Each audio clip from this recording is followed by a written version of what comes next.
Les leaks. Que ce soit dans le monde du livre ou des jeux vidéo, ce fléau est maintenant partout. Et chaque consommateur a sa propre approche, du gavage à niveau d'usine à une sévère allergie.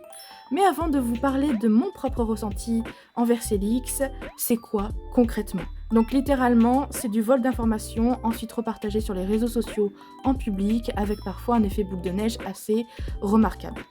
Et en France, le vol, c'est un délit, oui. Mais quelles sont les conséquences concrètes? Parce qu'on pourrait croire que j'en fais tout un fromage, mais en réalité, il suffit de regarder un peu l'envers du décor. C'est tout bonnement détruire des mois, si ce n'est des années de travail de communication et de marketing. Le respect, dans ces cas-là, pour moi, il est mort.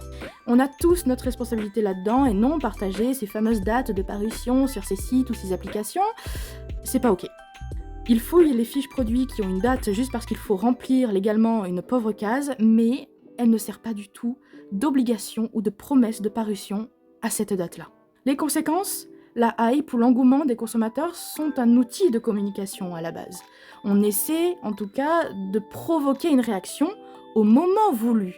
Pas trop tôt, sinon ça casse tout.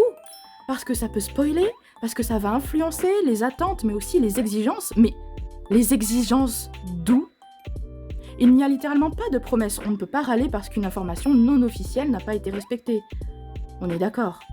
Et pourtant, les insultes envers les maisons d'édition alors que notre chaîne du livre française est déjà fragilisée, envers aussi les studios de jeux vidéo qui travaillent des années sur des choses qui peuvent encore changer jusqu'au tout dernier moment, c'est tous les jours. Ces insultes, c'est quotidien.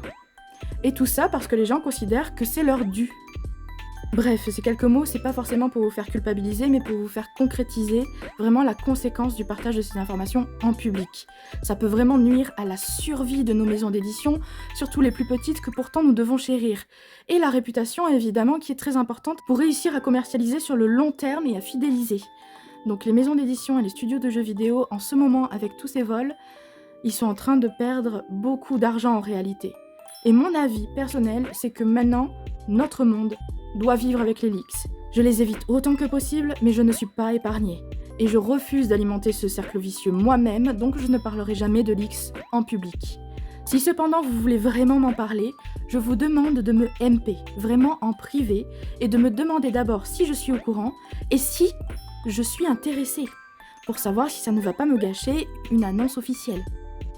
Merci à celles et ceux qui respecteront ma demande. Et surtout, n'hésitez pas à me partager votre avis sur les leaks. Est-ce que vous en consommez? Est-ce que vous en partagez en public? Est-ce que vous essayez de faire attention et de les partager qu'en privé? Est-ce que vous les évitez comme la peste? Dites-moi tout, je suis assez curieuse de voir votre rapport aux leaks.